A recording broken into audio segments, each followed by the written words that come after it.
The first way that I think it's beneficial for everybody is because it allows both teachers to spend more time taking care of those little things that go into teaching every day. And then we can actually spend more time focused on what kids are doing in class. So while one person is presenting a lesson or working on a do now or whatever's going on in class, the other person can be making sure that other kids are focused on task, seeing where the misconceptions are.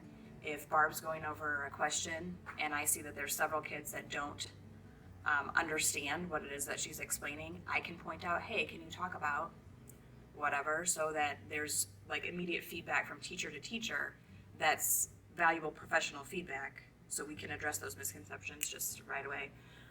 Also that there's a second set of answers in the room. So sometimes I explain it one way, but then Barb has a different take on something or a way to simplify a process or something like that.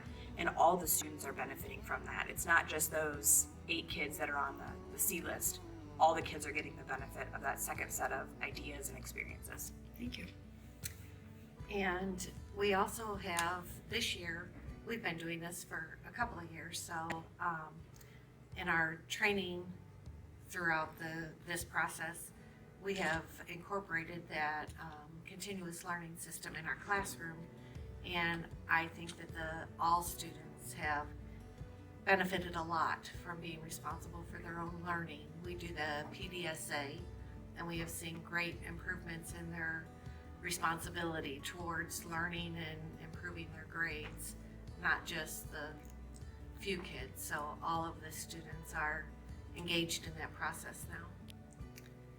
So just the time to share between like my previous training and our CCI training previous to this, I was able to share that with Jen, and we were both able to implement that in the classroom this year.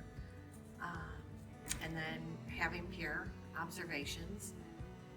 We have done a peer observation with other co-teachers, and just getting some of that feedback and watching others has really improved our ability to work together. I think also our time that we spend together with other co-teachers, that we can talk about what are our issues and our struggles, and then other people who are co-teaching who have been doing this longer than us, they have fresh input, fresh ideas that we didn't necessarily come up with before. So we're benefiting from the experience of all these other co-teachers, but also specifically about the training.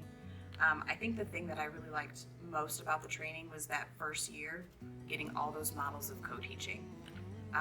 All those models that you kind of know about in the back of your head, but making them concrete and putting a specific name on them, it really helps you focus on what is the best way to group kids so that they can learn this content most efficiently. We need to have that common plan time so that we can not only just plan the curriculum, but also look back at the data and see what our kids are doing well, where they're struggling, and make plans and adjust so the kids can be successful. It's like PLC time every day. Okay. Yeah, we look at the built-in data. We're accountable to each other on a daily basis. As a consequence, we're seeing lower numbers of Fs with general ed students and students receiving services. We're seeing lower number of referrals because the students are also accountable not to just one person but 2 people. It's a difference between a single parent household and a 2-parent household. You need to have some common plan time so that you can both be on the same page and know what you're going to teach. Both names being on the schedule so that students see you both as teachers. Having access to all students on Tyler is very helpful. Buy-in from both teachers is very important so that both teachers understand the importance of the accommodations, modifications, and just the differentiated lessons so that you're teaching to all students. Well, I know when I was hired in the middle of the year last year when I came into the classroom. It was a little intimidating, but Sarah met me with open arms, and we built a relationship pretty quickly, and I was able to step in and start helping students in class and teaching in class and things like that fairly quickly. So I mean, from the co-teaching model, it's helped me become more comfortable as a teacher, working with all the kids, knowing that you have somebody there that has your back no matter what, and that you both have the same goal in mind, which is to help kids reach their potential. And I think as a general education teacher, this process has really helped me learn strategies for working with all students.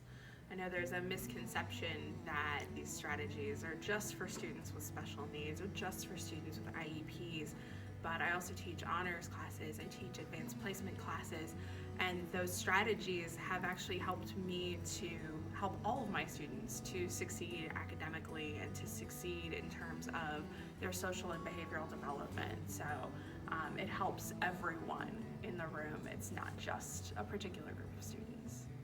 When there's a disruption in the classroom, teaching still continues, learning still continues, because that whoever's the co-teacher at that point, it could be me, it could be Jacob, can handle that student out in the hallway away from the other kids, and learning continues.